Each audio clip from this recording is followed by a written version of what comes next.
Continuamos con la serie de la ética cristiana. Hoy aprenderemos sobre el poder para vencer al mundo. Bienvenidos. Porque todo es mejor a la luz de la palabra.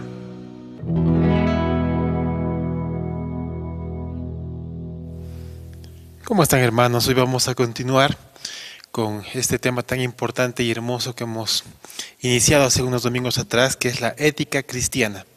Hemos visto ya nuestra identificación como creyentes, nuestra identificación con Cristo, y vamos a ver qué nos abre este panorama de identificarnos como creyentes, como hijos de Dios.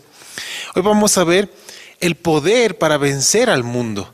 Pues hay tres áreas que están en constante oposición hacia la vida de los creyentes. Hoy vamos a ver el primero de esos, es decir, el mundo. Y quiero iniciar esto hablando de la espiritualidad de las personas. Yo sé que muchas veces hemos oído hablar acerca de cuán espiritual puede ser un creyente. Y podemos incluso hasta confundir un poco lo que en verdad significa, indicando cosas tales como aquel hermano o aquella hermana es muy espiritual.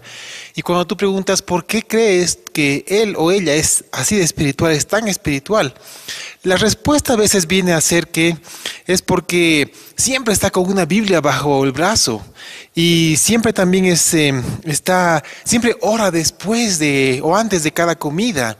Entonces siempre está bien metida y mostrando todo lo que es la parte espiritual. O también a veces creemos que ser espiritual es tener un vocabulario ajustado a la vida cristiana. Es decir, alguien puede decir, no, es que tal hermano siempre dice gloria a Dios, amén, aleluya. Y a veces podemos caer en pensar que esto es vivir de manera espiritual.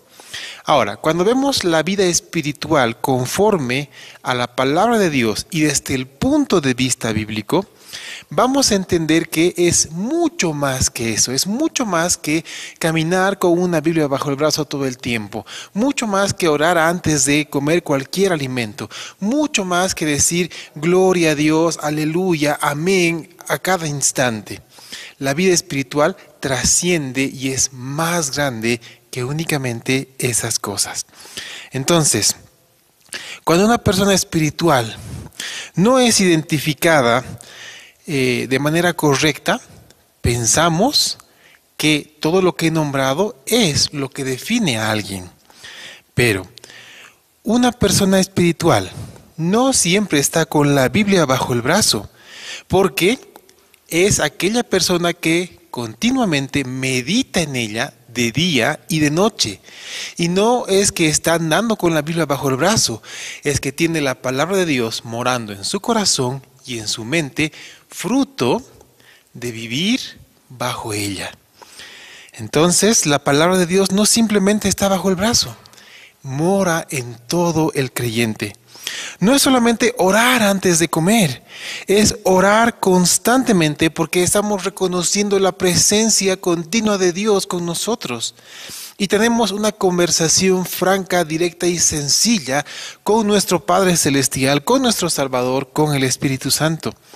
No es necesario que constantemente respondamos a todo y digamos siempre gloria a Dios, aleluya o amén, porque es nuestra vida la que constantemente, con nuestros actos, con nuestra manera de pensar, con nuestra manera de actuar, le da la gloria a Dios, incluso sin necesidad de palabra alguna. Entonces no es lo que hacemos o lo que decimos simplemente, es lo que Dios ha hecho y está haciendo en nuestro corazón, lo que le da la gloria y lo que muestra en verdad si somos o no creyentes espirituales. La verdadera espiritualidad cristiana, mis amados hermanos, se manifiesta en la relación que nosotros tenemos con el Espíritu Santo.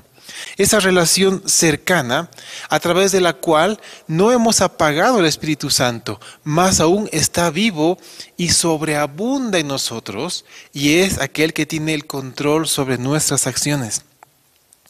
La espiritualidad del creyente se evidencia de dos maneras muy claras, que son indisolubles, no se presenta una sin la otra, siempre están acompañadas estas dos manifestaciones. Primero, la vemos en la capacidad de vivir conforme a la vida de Cristo en este mundo.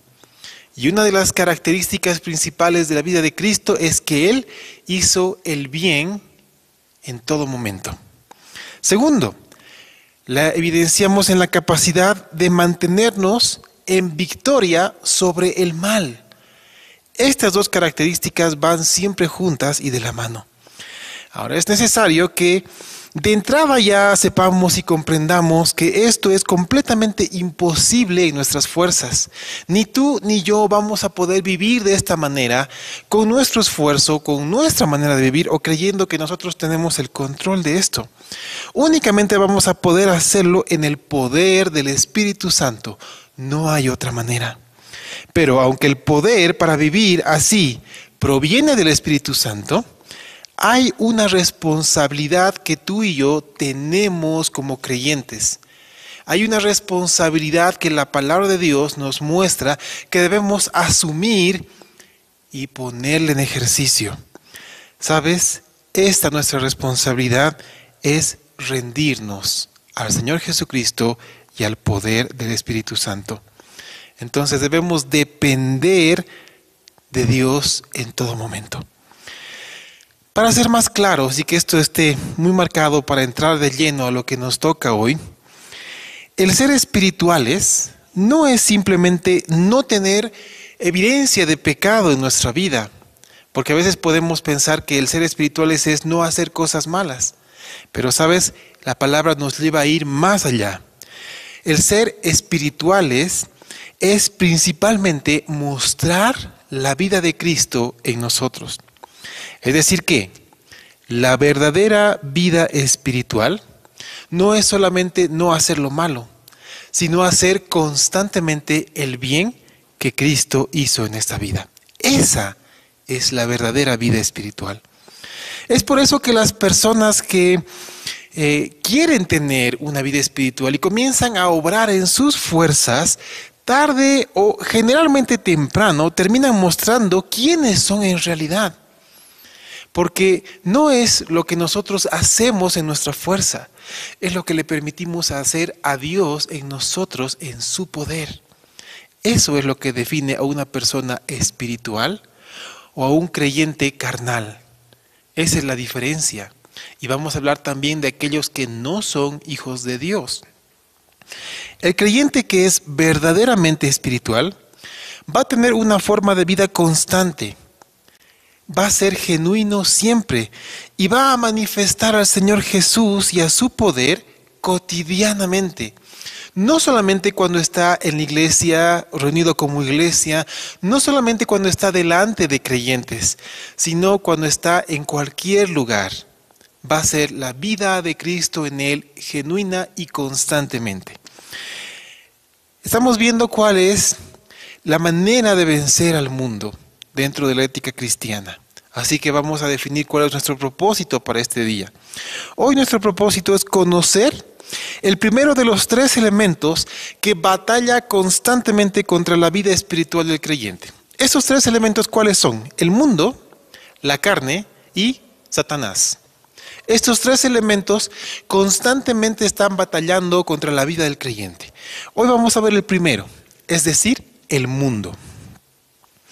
Vamos a conocer cómo enfrentar de manera victoriosa al mundo, pues aquí está la lucha central en esta área para la vida de todo creyente. Les pido que me acompañen con sus Biblias a la primera carta de Juan, capítulo 5, versículos 4 al 5. Primera carta de Juan, capítulo 5, versículos 4 al 5. Dice la palabra del Señor: porque todo lo que es nacido de Dios vence al mundo. Y esta es la victoria que ha vencido el mundo, nuestra fe. ¿Quién es el que vence al mundo sino el que cree que Jesús es el Hijo de Dios? El apóstol Juan tenía un concepto claro de lo que es el mundo y cómo vencerlo. No solamente lo expresó en esta carta, lo expresó claramente en el Evangelio que el Espíritu Santo le permitió escribir. Así que vamos a ver eso de manera muy sencilla.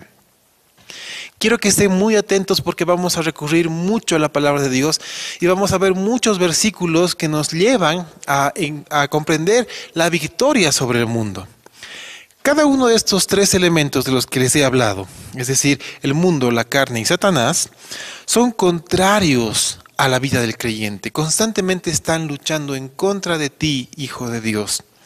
Ahora, se oponen de igual manera, pero en tres áreas distintas de nuestra vida. Todo hijo de Dios está en constante oposición en estas tres áreas. El primer elemento que vamos a ver, es decir, el mundo, se opone a nuestra carrera en esta vida. Todos tenemos esta área, la carrera que hemos comenzado el día que hemos nacido de nuevo, en este mundo contra este mundo. Y el mundo está en oposición contra nuestra carrera. Entonces, vamos a responder a una pregunta importante para continuar con esto. ¿A qué se refiere la palabra de Dios, la Biblia, cuando habla del concepto mundo? ¿Qué nos quiere decir? Esta palabra es usada para referirse en primer lugar al planeta donde vivimos. Lo conocemos como el planeta Tierra, pero desde el punto de vista bíblico es la morada del hombre, donde el hombre habita. Y Marcos 8:36 nos da un ejemplo de lo que les quiero decir. Dice, porque ¿qué aprovechará al hombre si ganare todo el mundo y perdiere su alma? Está hablando de alguien que ha logrado ganar todo lo que está en esta tierra, es decir, como que es dueño del mundo, pero ha perdido su alma. Entonces también la palabra utiliza la palabra mundo para referirse a la humanidad en sí, y a la humanidad y la manera en la cual está organizada en general. Y lo vemos a través de lo que escribe Pablo en la segunda carta a los Corintios, capítulo 5, versículo 19, que dice que Dios estaba en Cristo reconciliando consigo al mundo. Entonces, Cristo estaba reconciliando a todos aquellos, a toda la humanidad consigo mismo. Ahora, el punto central de la palabra mundo, para que lo comprendamos y entendamos cómo vencerlo, está en la parte espiritual de este. Porque sabemos que a través de la caída del hombre, es decir, del pecado de desobediencia de Adán y Eva, a través de ellos se permitió la entrada del pecado y con el pecado la muerte a la creación, al mundo, al hombre, a la humanidad. Entonces, esto es importante para el punto de partida. Vamos a Romanos capítulo 5, versículo 12. Romanos 5:12 nos dice, por tanto, como el pecado entró en el mundo por un hombre, y por el pecado la muerte, así la muerte pasó a todos los hombres, por cuanto todos pecaron. Claramente está hablando que por la caída, por el pecado, entró todo esto a toda la humanidad y todos nacemos con este pecado que lo conocemos como el pecado original. El pecado que entró en el mundo es el que ahora está dominando al mundo entero, es decir, no solamente a esta habitación, a esta creación, sino a la humanidad en sí. Y hace que el sistema en el cual el mundo vive, la humanidad vive, sea un sistema necio, sea un sistema que está siempre peleando, oponiéndose constantemente a Dios y a todo lo que es de Dios y en contra de todos los que son de Dios. Esta necedad y esta oposición a Dios y a los que son de Dios tiene su raíz en un solo lugar. Todo aquel que pertenece a este mundo, todo aquel que no ha nacido de nuevo, tiene un padre. Y hay una confusión muy grande en el mundo cuando la gente dice todos somos hijos de Dios, pues lamentablemente esa es una mentira. No todos son hijos de Dios. Evidentemente todos son criaturas de Dios porque fueron creados por Dios y Él sopló vida en nosotros. Pero únicamente son hijos de Dios los que resucitaron espiritualmente tras identificarse con Cristo, no solamente en su muerte, sino en su sepultura y resurrección. El momento en que creemos en Jesús como nuestro Salvador, nacemos de nuevo y recién tenemos el derecho y la potestad de ser llamados hijos de Dios, solamente en ese momento. Así que si tú escuchas que todos somos hijos de Dios, eso lamentablemente es falso. Y tú puedes decir, eso es mentira, porque todo el mundo lo cree, todo el mundo lo sabe.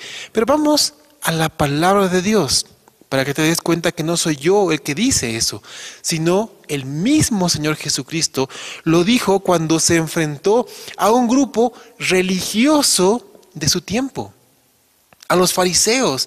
Era un grupo que constantemente estaba sirviendo en el templo. Eran los que estaban a cargo de la enseñanza de la palabra del Antiguo Testamento al pueblo judío. Los hombres que estaban a cargo de la religión judía en ese tiempo. Con ellos se enfrentó el Señor Jesucristo y mostró su manera de vivir. Y escucha bien lo que les dijo. Vamos al Evangelio de Juan, capítulo 8, versículos 41 al 44. Cuando Jesús hablaba con estos hombres, les dijo: vosotros hacéis las obras de vuestro padre. Entonces le dijeron: nosotros no somos nacidos de fornicación, un padre tenemos, que es Dios. Ellos pensaban ser hijos de Dios, como cualquier persona hoy en día en el mundo. Jesús entonces les dijo, verso 42, si vuestro padre fuese Dios, ciertamente me amaríais, porque yo de Dios he salido y he venido, pues no he venido de mí mismo, sino que Él me envió. ¿Por qué no entendéis mi lenguaje? ¿Por qué no podéis escuchar mi palabra? Vosotros sois de vuestro padre el diablo, y los deseos de vuestro padre queréis hacer. Él ha sido homicida desde el principio, y no ha permanecido en la verdad, porque no hay verdad en él. Cuando habla mentira, de suyo habla, porque es mentiroso y padre de mentira. Entonces Jesús claramente habló de dos paternidades. Aquellos que no son de Dios, que no nacieron de nuevo, tienen un padre, que es Satanás, que es también el padre de mentira. Y están sujetos a la voluntad de este padre. En cambio, los que han nacido de nuevo por fe en Jesucristo, son hijos de Dios. Tienen a un padre y están sujetos a la voluntad de Dios. Y tienen la verdadera libertad de hacer las cosas conforme a su palabra. Este es el principal motivo por el cual el mundo entero se opone abiertamente a Dios. Se opone abiertamente a su justicia y se opone abiertamente a sus hijos. ¿Sabes? El sistema está luchando contra los hijos de Dios. El sistema está luchando para acallar, para cerrar, para evitar que los creyentes verdaderos muestren la verdadera vida espiritual en el poder del Espíritu Santo y con Cristo Jesús. Quiero que leas conmigo Juan capítulo 15, versículos 18 y 19. Porque nos dice, si el mundo os aborrece, sabed que a mí me ha aborrecido antes que a vosotros. Si fuerais del mundo, el mundo amaría lo suyo. Pero porque no sois del mundo, antes yo os elegí del mundo, por eso el mundo os aborrece. ¿Tú sabes por qué el mundo está en oposición contra un verdadero Hijo de Dios que tiene una vida espiritual centrada en el poder del Espíritu Santo y en Cristo Jesús? Porque la carne contiende con el Espíritu. Cuando un hijo de Dios que vive de esta manera manifiesta la vida de Cristo ante el mundo, al mundo no le gusta, porque muestra sin palabras, señala sin el dedo el pecado de las personas que están a su alrededor. Y dime una cosa, ¿a quién le gusta ser puesto en evidencia? A nadie.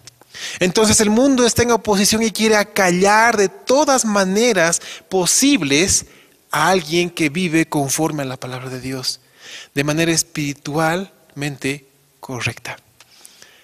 ¿Te das cuenta la oposición del mundo ante la vida de un creyente?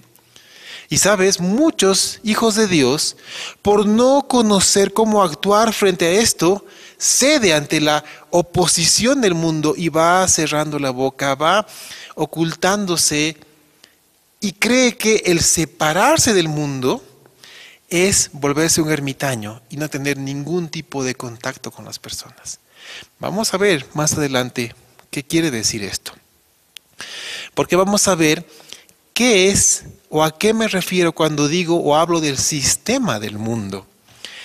Ahora ya tenemos claro que aquel que controla el mundo, aquel que controla el sistema del mundo y aquel que está por encima sujetando a los que son sus hijos, es decir, a los que no nacieron de nuevo, es Satanás.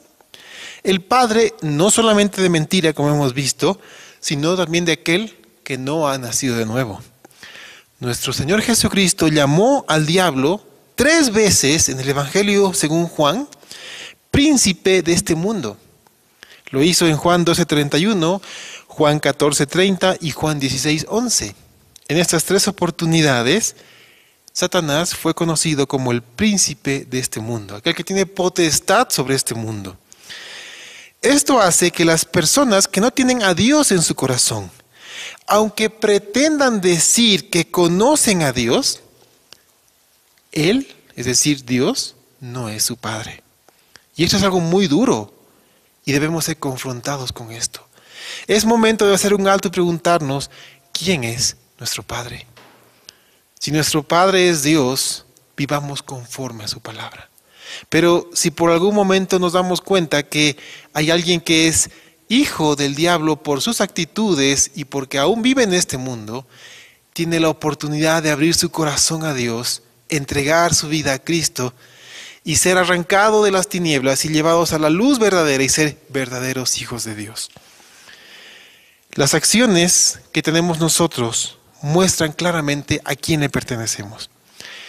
Las personas rebeldes contra la voluntad de Dios, contra la justicia de Dios, contra los hijos de Dios, son personas que ya sabemos a quién le pertenecen. ¿Cuántas veces se ha utilizado de mala manera la justicia? Se la usa para satisfacer deseos personales. Esa es una clara evidencia de quién es el Padre. ¿Cuántas veces hemos dicho, esto es lo justo? Lo que yo pido, lo que yo quiero es lo justo. Cuando en realidad nuestro pedido o la acción que queremos realizar no es justa en sí, sino es lo que a nosotros nos conviene o lo que nosotros queremos que se haga o que se imponga, sin importar lo que a los demás les suceda. ¿Te das cuenta cómo este sistema de este mundo tergiversa la justicia en realidad? ¿Sabes? De igual modo sucede con las religiones de este mundo. Las religiones, todas sin excepción de este mundo, están sujetos al sistema de este mundo y están alejados de la obediencia al verdadero conocimiento de Dios, porque el conocimiento verdadero de Dios y hacia Dios nos lleva a la única y verdadera libertad que es en Cristo Jesús. Porque el que conoce verdaderamente a Dios y ha nacido de nuevo, se ha identificado con Cristo, es verdaderamente libre y vive esta libertad en todas las áreas de su vida. Y para que quede claro, la libertad no es hacer lo que queremos. La libertad nos da el poder de hacer lo que en verdad debemos hacer. Esa es la verdadera libertad. Cuando nos sujetamos a una religión, nosotros mismos nos estamos sujetando a esclavitud. Y eso también lo dice la palabra en Colosenses capítulo 2, versículos 20 en adelante. Dice, pues si habéis muerto con Cristo en cuanto a los rudimentos del mundo, ¿por qué como si vivieseis en el mundo os sometéis a preceptos, tales como no manejes, ni gustes, ni aun toques, en conformidad a mandamientos y doctrinas de hombres? Cosas que todas se destruyen con el uso. Tales cosas tienen a la verdad cierta reputación de sabiduría, en culto voluntario, en humildad y en duro trato del cuerpo, pero no tienen valor alguno contra los apetitos de la carne. Entonces todo lo que está sujeto a la religión, a la religiosidad, pues van tergiversando la verdadera libertad que es en Cristo Jesús. Así que gocemos de la libertad a la cual hemos sido llamados.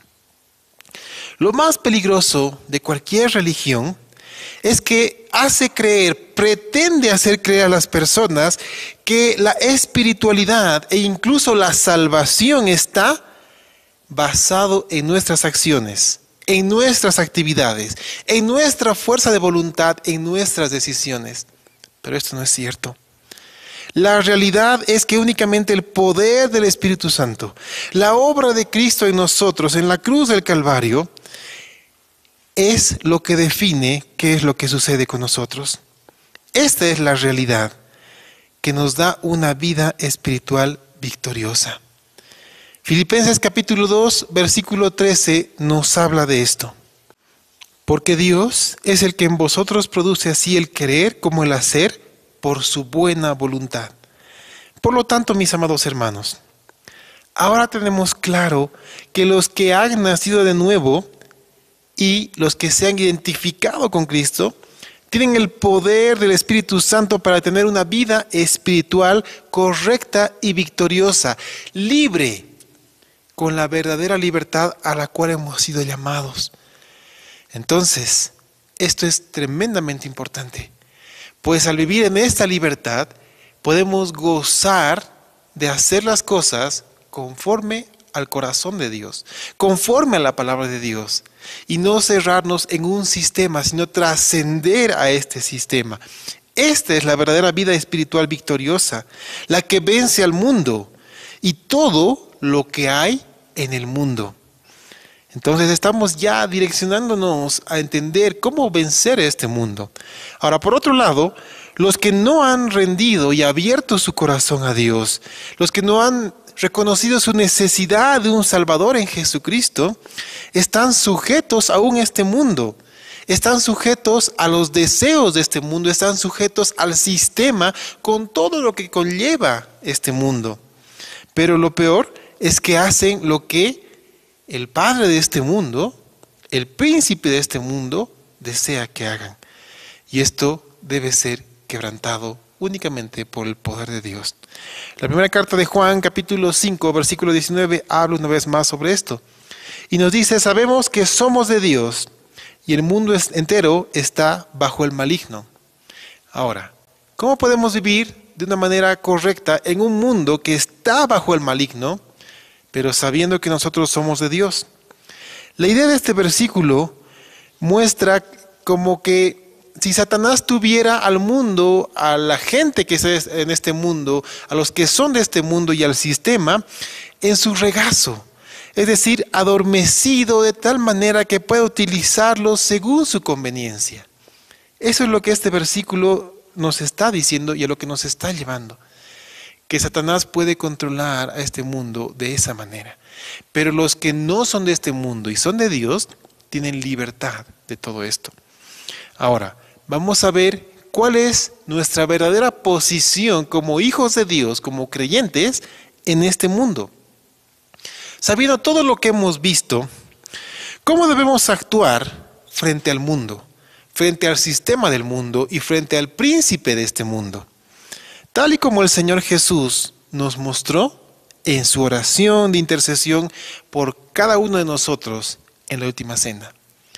Y presta atención a lo que vamos a leer, pues Jesús nos muestra cómo debemos actuar frente a este mundo. Juan capítulo 17, versículos 15 al 18. Jesús, orando al Padre, dijo, no ruego que los quites del mundo, sino que los guardes del mal. No son del mundo, como tampoco yo soy del mundo. Santifícalos en tu verdad, tu palabra es verdad. Como tú me enviaste al mundo, así yo los he enviado al mundo. ¿Sabes? Estos versículos nos muestran muchas verdades de la palabra de Dios, muchas verdades del corazón de Cristo hacia nosotros. Pero yo quiero centrarme en siete principios que aprendemos en estos versículos para luchar contra el mundo, para vencer al mundo, para tener una vida victoriosa en el mundo. Primero, el poder y el amor de Dios cuida y guarda a los creyentes, a los que son suyos, a sus hijos, del mal en este mundo. Así que el Señor, nuestro Dios, nos está cuidando constantemente de las cosas que pasan en este mundo. 2. El creyente ha sido libertado de las cadenas que nos ataban a este mundo, que nos esclavizaban al mundo, a su sistema y al príncipe de este mundo. Fuimos librados, las cadenas fueron rotas. Y 3. El creyente ha sido llamado a vivir una vida santa o santificada, pero en la verdad. Y ahora sabemos que la palabra de Dios es la verdad. Entonces somos llamados a vivir conformes a la palabra. Una vida santificada, es decir, separada por la palabra de Dios para nuestro Señor. 4. El creyente ha sido llamado a vivir una vida de obediencia a Dios. Es decir, el Señor nos manda en su palabra cómo debemos vivir. Hagámoslo en el poder del Espíritu Santo. 5. El creyente ha sido llamado a tener una vida piadosa en medio de este mundo impío. Es decir, nosotros debemos manifestar que el Señor mora en nuestro corazón, que el poder del Espíritu Santo actúa en nosotros y vivamos conforme a la vida de Cristo, piadosamente en este mundo impío. 6.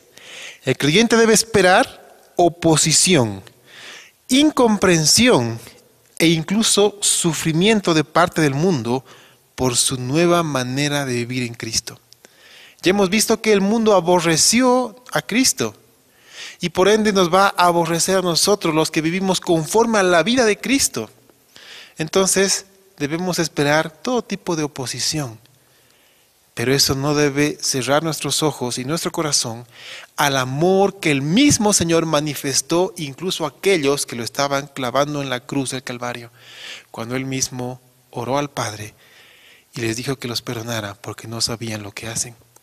Sucede exactamente lo mismo con un mundo que está en oposición contra ti. Sabes, no son las personas las que te aborrecen, es Satanás que actúa a través de ellas para hacerte caer. Pero el amor de Dios que está en nuestro corazón, ese amor que ama a toda criatura del Señor, es el que actúa para arrancarlos de los brazos de Satanás y llevarlos a la luz verdadera, para que sean nuestros hermanos en la fe, para que sean hijos de Dios y para que podamos darnos un abrazo entrañable con el amor del Señor en nuestros corazones. Así que no tomemos nada de lo que sucede a través de las personas como un ataque frontal y personal de ellos a nosotros. Es el enemigo que actúa a través de ellos en contra de nosotros. Que el amor de Dios prevalezca en nosotros para arrancar estas vidas del control del mundo y de Satanás, para mostrarles la luz verdadera. 7. La vida que viven los que son del mundo es una vida de mentira, es una vida falsa a la que se opone constantemente a la verdad divina. Está constantemente en contra de la verdad de Dios. Y por ende van a estar en contra de los que viven conforme a la verdad de Dios. Así que todo esto debemos esperarlo, anticiparnos a esto y entregarnos al amor, al poder y la voluntad de Dios para una vida victoriosa en este mundo. Ahora, respondamos a la pregunta central de este día. ¿Cómo tener victoria sobre el mundo? Y ojo, vamos a hablar victoria sobre el mundo y vamos a hablar de la victoria en el mundo y vamos a entender la diferencia de ambos. Ahora podemos comprender perfectamente lo que el apóstol Juan nos escribe en su carta, lo que leímos en un principio. Ahora podemos vivir victoriosos ante el mundo, ante su Padre y ante su sistema y ante toda la oposición que esto crea en contra de Dios y de nosotros como sus hijos. Una vez más leamos con mucha atención la primera carta de Juan, capítulo 5, versículos 4 y 5. Dice, porque todo lo que es nacido de Dios vence al mundo. Y esta es la victoria que ha vencido al mundo, nuestra fe. ¿Quién es el que vence al mundo, sino el que cree que Jesús es el Hijo de Dios? Ahora todo esto está muy claro. Únicamente viviendo una vida espiritual real, como ya hemos explicado, que ya sabemos que únicamente es posible, que solamente se logra a través del poder del Espíritu Santo y la vida de Cristo en nosotros, lo que equivale a que nosotros podamos decir que no es solamente no hacer cosas malas, sino es hacer constantemente el bien. Nos damos cuenta cómo vencer en el mundo y cómo entender la victoria sobre el mundo. Solo así entendemos, amados hermanos, cómo hacerlo. Solo así entendemos que vivir en victoria real contra este mundo es hacerlo sin temor alguno. Es hacerlo con paz y con plena confianza en la obra de Dios en nosotros, con plena confianza en las promesas de Dios poderosas en nosotros. Por eso el Señor Jesús nos dijo algo hermoso en Juan 16:33. Él nos dijo, estas cosas os he hablado para que en mí tengáis paz. En el mundo tendréis aflicciones, pero confiad, yo he vencido al mundo. Aquí está explicado de manera clara cómo podemos tener victoria en el mundo y sobre el mundo. El mundo ya ha sido vencido, no por ti, no por mí. Fue vencido por Cristo. Y eso nos da el aliento y nos garantiza triunfo como creyentes sobre este mundo. Por medio de la cruz, el poder del mundo fue anulado para todo aquel que cree en Cristo Jesús. Solamente Cristo tuvo, tiene y tendrá el poder para vencer al mundo. Es acá donde yo debo aclarar algo muy importante para la vida de todo creyente. Este punto es generalmente donde somos quebrantados, nos equivocamos y fácilmente decaemos y caemos. Cuando nosotros entramos en este error, cuando nosotros somos atrapados por este error, como creyentes fácilmente terminamos frustrados y pensamos que Dios no está operando en nosotros, que el poder del Espíritu Santo no es evidente en nuestra vida. Así que ojo a lo que yo te voy a decir y presta atención a esto. El verdadero creyente vive de tal manera por el poder del Espíritu Santo, por la vida de Cristo en nosotros, que tiene victoria en el mundo. En este mundo tiene victoria constantemente. No tiene victoria sobre el mundo. Y quiero aclarar esto. Porque solamente uno tuvo, tiene y tendrá el poder para vencer al mundo. Y ese es Jesucristo. Tú no puedes vencer al mundo. Yo no puedo vencer al mundo. Pero sí, tú y yo podemos tener victoria en este mundo por el poder del Espíritu Santo y por la vida de Cristo en nosotros. Solamente Cristo ya venció a este mundo. Por lo tanto, nosotros no podemos vencer al mundo, pero sí debemos confiar en aquel que ya lo ha vencido. Esa es la manera de vivir victoriosamente en contra del mundo. Eso nos da a nosotros la tranquilidad de vivir una vida espiritual verdadera, de victoria en este mundo, pese a lo corrompido que puede estar, pese a la oposición que podamos tener en contra nuestra. ¿Por qué digo que el no saber esto es lo que nos trae frustración como creyentes? Porque cuando creemos que nosotros somos los que vamos a vencer este mundo, nos enfrentamos a él y es como que nos chocamos contra una muralla inamovible. ¿Cuántos han querido cambiar este mundo? ¿Sabes? Nosotros no vamos a poder cambiarlo. Tú no podrás cambiar a nada de lo que hay en este mundo. Yo tampoco lo podré hacer. Solamente Cristo tiene el poder de hacerlo. Nuestra tarea es vivir en victoria en este mundo. Eso llevará luz a las personas que están sujetas a este mundo. Eso es lo que abrirá el camino de ida y vuelta para que Cristo llegue a su corazón y lo transforme. Eso dará a las personas la guía para que la obra de Dios sea manifiesta en su vida. Cuando vivimos así, es decir, pensando que podemos vencer este mundo, no solamente nos frustramos, sino que caemos en no cumplir el mandato de Dios. Nuestro mandato es vivir en victoria en este mundo. Y así somos sal y luz, luminarias en medio de un mundo en tinieblas. Así que nosotros no vencemos al mundo. Lo que hacemos nosotros es gozarnos en el triunfo de Cristo Jesús sobre este mundo. Y es así como vivimos en victoria en este mundo. Esa es la manera correcta de hacerlo, amados hermanos.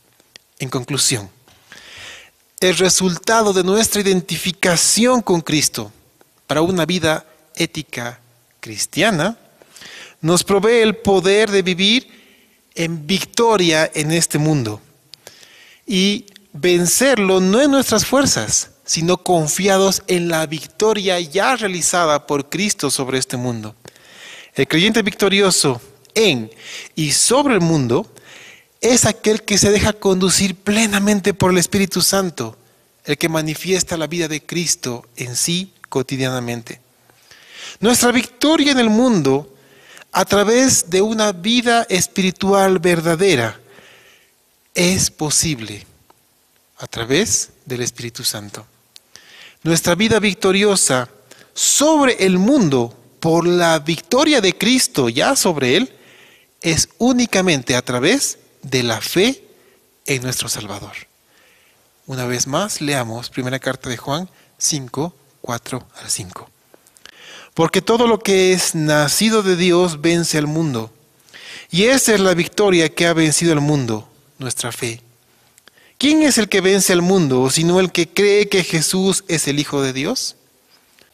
Aquí encontramos una hermosa oportunidad. Primero quiero hablar a todos aquellos que han nacido de nuevo, a todos aquellos que tienen a Cristo en su corazón. Yo quiero invitarte a que entregues tu vida al control del Espíritu Santo y dejes que Él se manifieste en tu vida, que Él te guíe a vivir una vida victoriosa en el mundo, en el poder de Dios.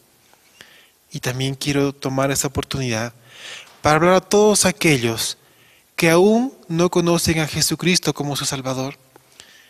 Yo te hablo en el nombre del Señor. Abre tu corazón a Él. Comprende tu necesidad de un Salvador. En tus fuerzas no podrás hacer nada. Y es el Señor quien te provee de todo lo necesario para conocerlo, nacer de nuevo y tener esa vida victoriosa sobre el mundo, porque Él ya venció el mundo, y en el mundo por el poder del Espíritu Santo. La misericordia y amor del Señor Jesucristo hoy se manifiesta a tu vida. El Señor hoy extiende su mano a nosotros. Tomémosla, agarrémonos de Él, aferrémonos a Cristo y entreguemos nuestra vida al Señor. Él hará su obra en nosotros. Yo te invito a que hagas una oración hacia el Señor, le manifiestes tu necesidad de Él, que le pidas que Él gobierne tu vida, que entre en tu corazón. Yo quiero orar por ti, yo quiero orar por todos mis hermanos para que tengan una vida victoriosa en el mundo. Amado Señor, yo te ruego por todos aquellos que han escuchado tu evangelio, que han escuchado tu palabra y han reconocido su necesidad de ti como Salvador. Yo te ruego por todos aquellos que comprenden que apartados de ti nada pueden hacer. Señor, manifiéstate en sus vidas, obra en sus corazones, llévalos a salvación, por tu poder, por tu amor, por tu gracia y por tu misericordia. Yo te pido por todos mis hermanos, todos aquellos que te conocen, porque tú les des la fortaleza para vivir en victoria en este mundo y para gozarnos todos juntos en lo que tú ya hiciste, porque solamente tú venciste a este mundo. Señor, muestra tu amor, muestra todo lo que tienes para nosotros y permite que nos amemos los unos a los otros, tal como tú lo has hecho. En el nombre de Jesús. Amén.